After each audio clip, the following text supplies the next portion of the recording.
நித்தோ நித்தோ நெல்லுச்சோறு நெய் மணக்கும் கத்திரிக்காய் நேற்று வச்ச மீன் குழம்பு என்னை இழக்குதையா நெஞ்சுக்குள்ள அந்த நினப்பு வந்து மயக்குதையா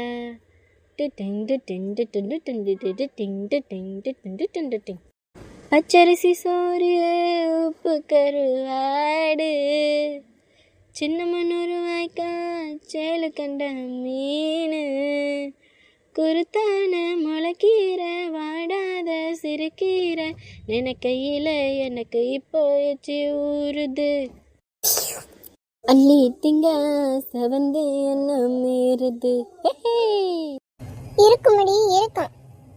ஏமா வாங்கிட்டு வந்த மீன்ல உனக்கு எப்படி இருக்காது? இந்த அத்தை கிழவி எதுக்கு இப்போ இப்படி மறைஞ்சு நின்று பார்க்குது?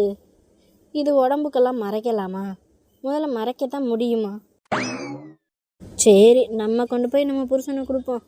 என்னங்க சாப்பிட வாங்க. அப்பா நல்லா வச்சிருக்காப்புலையே. இதுல கொஞ்சம் உப்பள்ளி கொட்டிட்டு போவோம்.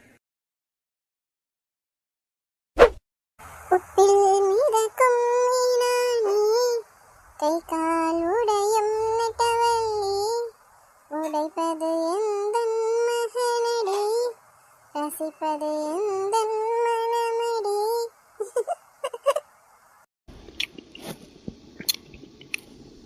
எப்படிப்பா இருக்கு குழம்பு? எதுவா இருந்தாலும் பரவாயில்ல சொல்லு, ஒன்றும் பிரச்சனை இல்லை. ஏம்மா நல்லா இருக்கே. என்னைக்கும் விட இன்னைக்கு தான் நெட்டவழி சூப்பராக செஞ்சுருக்கா. நீங்களும் வேணா சாப்பிடுங்க, ஒன்றும் பிரச்சனை இல்லை. அது எப்படி சாத்தியம்? நம்ம தான் அவ்வளோ உப்பள்ளி போட்டோமே. நீங்கள் பார்க்குறது தெரிஞ்சே நான் உப்பு போடாமல் தானே குழம்பு வச்சேன். இந்த மாதிரி ஏதாவது ஒரு வில்லங்கமான வேலையை பார்த்து வைப்பீன்னு தெரியும், அதனால உப்பே போடாமல் குழம்பு வச்சேன்.